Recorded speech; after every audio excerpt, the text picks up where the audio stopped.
Acer's new Triton 500 has changed a lot since the first version I reviewed a few years ago.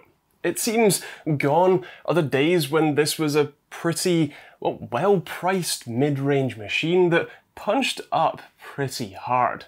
This absolute monster that I've got here retails for almost $3,000, or if you could buy this version here in the UK, probably north of about $2.5 grand. It's absolutely decked out spec-wise though, and sports the apparent new favourite 16:10 display. So is it worth the cash? Well, let's take a look and see. I'll start with the spec. The model I have is rocking an Intel i9 11900H with 32GB of DDR4 3200. For graphics, you get an RTX 3080 laptop GPU with 8GB of VRAM and a max 110W TDP, and for storage, that's 2TB of PCIe Gen 4 space in RAID 0. The display is the new 16:10 WQXGA 2560x1600 165Hz IPS panel, and thanks to them using a MUX, a digital switch to change which GPU is actually connected to the display, it even supports G-Sync fully. As you can imagine, performance is pretty good. Although I have reviewed another 11900H based machine, the Asus Zephyrus M16, which actually does seem to be a touch faster, despite using an RTX 3070 laptop GPU instead of the 3080L that's in this. Taking a look at the CPU results though, starting with Cinebench R20 single-threaded, the 11900H in this Triton 500 SE sits pretty far down the list. It's bested by pretty much every Ryzen 9 laptop chip I've tested, and only narrowly beats the Ryzen 7 5800H. In multi-threaded, again, it runs in the lower half of the charts. It's still great performance, especially when compared to the last gen 10875H and 10750H, but compared to both current generation Ryzen and other 11th generation Intel chips I've tested, it's definitely falling behind. In the BMW scene in Blender, it's the same story.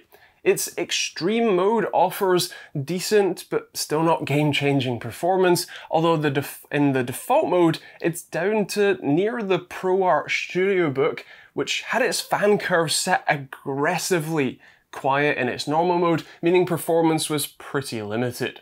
Again, this isn't bad performance, it's just not quite as good as even, much cheaper machines, and also ones that are in the same sort of spec range.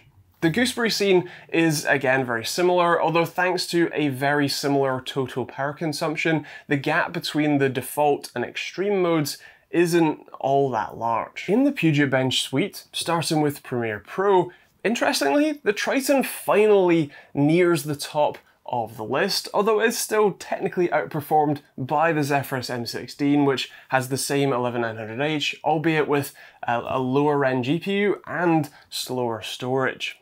The Intel chips all tend to do better in Premiere and actually many of the Adobe apps anyway, so only the 5900HX in the SCAR 15 in its turbo mode technically runs faster than any of the 11900Hs, and that's only by 1 point. In After Effects though, it's a return to form, with the Triton running in the mid to low end of the field, being bested by a handful of Ryzen 9 options, and again, the M16's 11900H.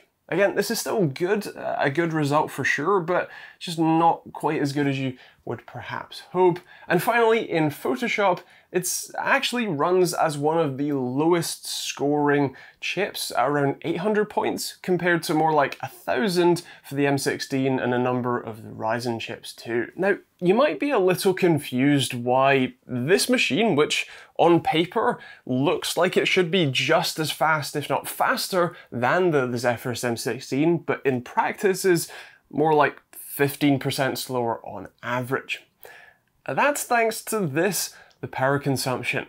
Looking at the peak power usage, you can see that even on its performance mode, the M16 runs over 30 watts more power through its 1100H than the Triton 500 SE does in its default mode, and on turbo, it will run another 10 watts higher. That's not because the power limits are lower on the Triton. The PL1 is set to 90 watts and PL2 is 115, but the difference is more clear in the stable power.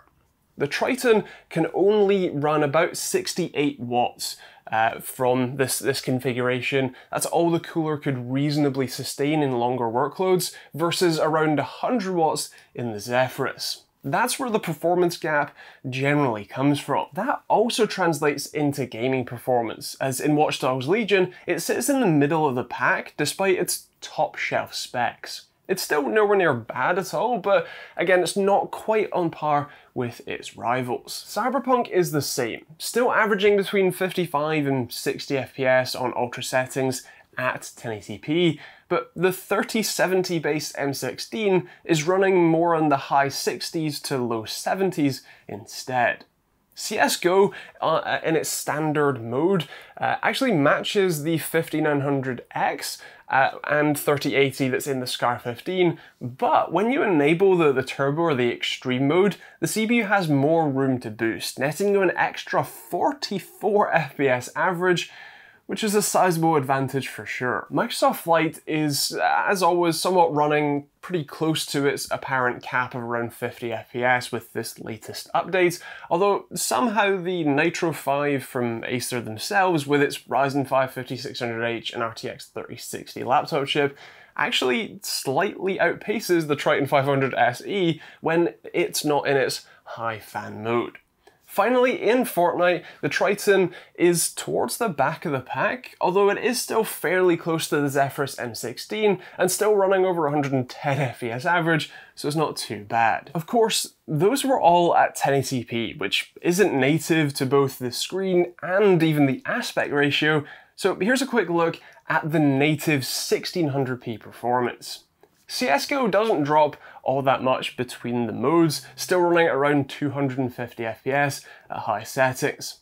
FORTNITE runs between 69 and 76 FPS average on epic settings and without DLSS, although if you're playing this with any level of competitiveness, you would want to set it to more like high settings and probably enable DLSS to get a much better result.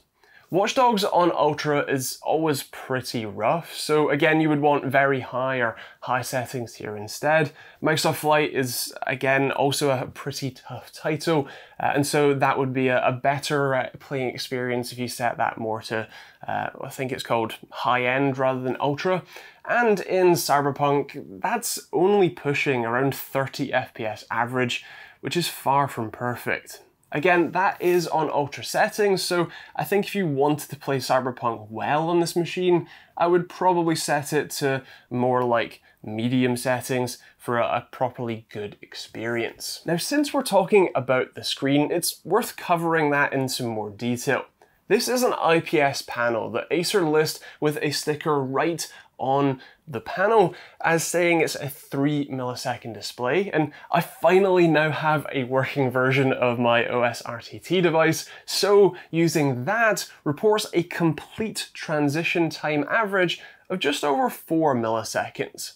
Now, since I'm measuring the total transition time and not the still more common 10 to 90% measurements, that means that Acer is pretty much spot on here. So good job, Acer. I love the honest marketing. Their Predator Sense app does include an option for LCD overdrive, which actually can help reduce the response times even more, at the cost of a slight touch more overshoot in certain transitions, although nothing glaringly obvious, so on the whole it is generally worth enabling. A look at the UFO test seems to confirm that too. So as you have practically no ghosting at all in either mode, so again, a big thumbs up here. Input lag runs a pretty low average as well, at just 28 milliseconds, but does have a fair bit of inconsistency, bouncing between 20 and 40 milliseconds, but again, on the whole, it's not too bad. All of that translates into a really enjoyable gaming experience with a ridiculously sharp and vibrant screen and decent performance to match. I had a really good time playing on this when I could get enough frames to enjoy. The biggest downside by far though is the fan noise. If you've got headphones or perhaps a set of ear defenders, it's fine, but if you're in the company of others while you game or work with any level of intensive applications, I'm not sure that they would appreciate having a jet engine taking off next to them for hours on end. The display is also great for content consumption and creation. It gets nice and bright with a measured peak of around 570 nits and is rather nice for colours too, both to the eye and because it covers 100% of the sRGB spectrum, which, while that isn't the widest colour space in the world, it's plenty for a bit of content creation on the side or just a really enjoyable viewing experience. As for the rest of the machine, well, the keyboard is pretty nice. It's a little on the light side for my personal preference, but feels great for gaming, and it's definitely something that I could adjust and get used to. The trackpad is also fine, it's not the biggest, and it does have a fingerprint sensor sort of cut into it, and while it isn't perfectly flat, so you do notice that bump, it's actually still conductive across the whole surface, so it's not like you have a dead spot in the tracking. As for the I/O, that's okay, but verging on you might need to carry a dongle with you. You get two USB-A ports, two Thunderbolt 4 or USB Type-C ports, same thing, as well as Ethernet, a 4-pole headphone jack, an SD Express 7.0 reader, and HDMI 2.1, as well as, of course, DC in. The Thunderbolt ports apparently do offer up to 100 watts of power output, which is nice if you wanted to charge other devices, and the internal battery on this thing is the biggest that the FAA will allow you to fly with, which is 99.9 watt hours. Although again, being a gaming laptop, and especially with this rather nice but fairly power-hungry screen, same for the CPU, you only get about 3 to 4 hours of web browsing use before you'll need to plug it in and charge again. Speaking of the internals, both the SSDs and the RAM are upgradable, but not easily. The board is flipped, meaning that you need to disconnect all of the ribbon cables and connectors and fully remove the motherboard and cooler to get at them. Luckily, the model that I have comes kitted with a pretty balling spec, including two Samsung PM9A1 Gen 4 1TB SSDs in RAID 0 for an astonishing 13 GB per second in reads and 10 GB per second in writes at the best of times. It is probably worth noting you will want a good backup configuration for this, as any level of instability with that RAID 0 array and you may start to lose some data, but man, do you get some incredible performance. So is this machine worth buying? Is it worth its incredibly high price tag? Well, as far as I can find it, it's a very similar or potentially slightly more expensive than the Zephyrus M16. And between those two, the Zephyrus is just as loud, but offers more and more usable performance. So I think I would pick that one instead.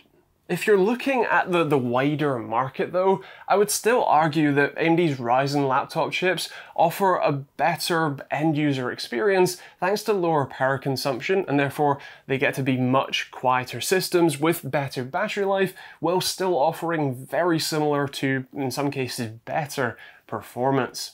The screen is absolutely stunning. I absolutely love the look of it. Playing games on it was fantastic.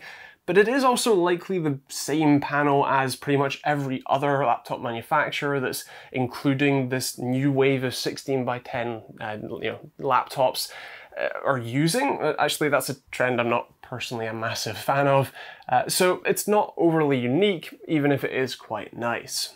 If its price were to come down a bit, it might be easier to recommend, as it still is a great machine, but perhaps not for this current price tag. It's also worth noting that the screen itself has a whole load of flex in the middle, and while it can fold all the way back, when you do, it sags in the center, which can be a little bit disconcerting, especially for something with, well, this high of a price tag. So with that said, those are my thoughts, but I'd love to hear yours in the comments down below. What do you think of the Triton 500 SE? Is it a machine you'd pick up yourself? Would you go with something like the Zephyrus M16 instead? Or would you go with one of the AMD Ryzen options? Or are you a desktop user and you're only watching this because, hey, it's a new video and let's have some entertainment? Feel free to let me know in the comments down below.